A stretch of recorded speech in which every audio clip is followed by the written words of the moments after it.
Hey guys, so welcome to my tour of the Holiday Inn Birmingham Airport. As you can see, they have ample parking, and I'm sure I even saw a sign for an overflow car park. Parking is £10 for day use and £12 for overnight use. I had initially booked another hotel in Birmingham, but it turned out that I wasn't able to use their spa facilities there because they closed really early at around 5 o'clock. Which didn't make sense to me because usually people would turn up and then use them in the evening. Luckily, this hotel was actually cheaper and their spa facilities are open for much longer. That was the main reason why I switched the hotel booking. Didn't know what to expect, but as you can see, the lobby is really bright and spacious and airy. It's clean and modern, so that's all we really wanted. They have a bar / coffee area on one side, and they also have an area where you can go onto the balcony and sit with your drinks. Towards the back there's also a big restaurant, which I assume is where they serve the breakfast, etc. So if we move along to the room, I booked a standard double room. I think it was like £85 a night. I looked across some websites and tried to do some comparison to find the best deal basically. It also came with breakfast included. The bathroom had ambient lighting, which I've never seen before in a hotel bathroom. And the room wasn't like spectacularly big, but it wasn't super small either. I guess it just has the essentials that you need. They did give us a view of the airport, although it's more like the airport car park. I did see some planes flying over a couple of times though, which was nice. And in terms of noise, didn't really hear any noise from this, so that was good.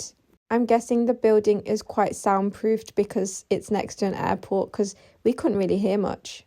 So obviously main reason for booking this hotel was the leisure club, which is on the bottom floor.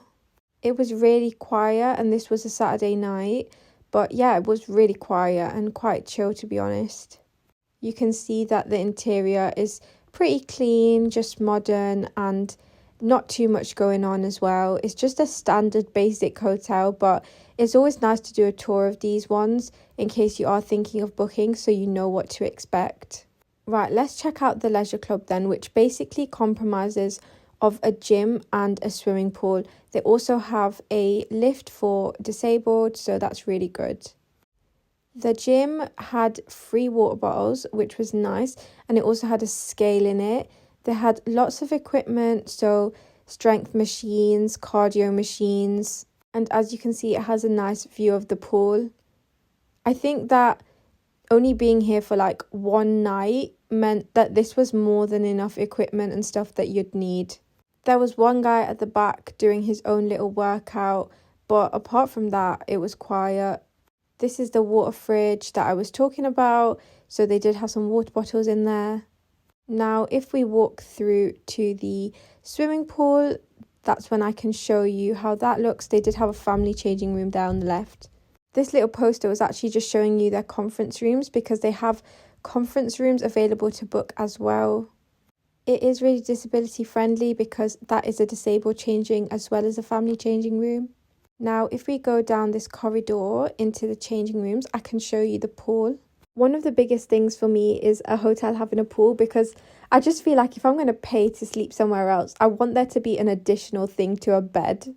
So locker area and changing and all of that, just the standard stuff. This is not a spa, by the way. This is literally just like facilities. So I think that's pretty decent for the price that you pay. I was really looking forward to using a sauna and a steam room, but they only had a steam, which was actually out of order, which was really sad. I was really sad about that, but it's fine. They had a jacuzzi and they had the swimming pool, which was so good. This is an example of one of their meeting rooms, just so you can see if you ever were thinking of booking one of them. At the end of the stay, we checked out using this magical little computer. So you just put your name in and then your room number. They also have the flight times because obviously this is the Holiday Inn airport. So most people staying here are going to get a flight from Birmingham airport. Then you see that screen there, that's where you need to put your number plate in to register and pay for parking. So I think I said at the beginning of this video it's like £12. Yeah, you can see here how much parking they have. Overall, I really enjoyed my stay. I think that it was quite close to all of the things you'd want to get to in Birmingham, but it was also far enough away that you have like plenty of parking space and just a bit more like fresh air rather than being cramped in the city centre. It was also nice to be next to the airport, just something different, and it was also nice that it had the swimming pool and the jacuzzi. I think for the price that you're paying, which is like £80 to £100, this is really worth it if you want to stay a night in Birmingham, use the facilities, but also be like 20 minutes away from the main restaurants and shisha cafes, etc. And if you're just there for a chill one, they also have that balcony area, which is so lovely. And the weather was banging this day, so it just made it all the better.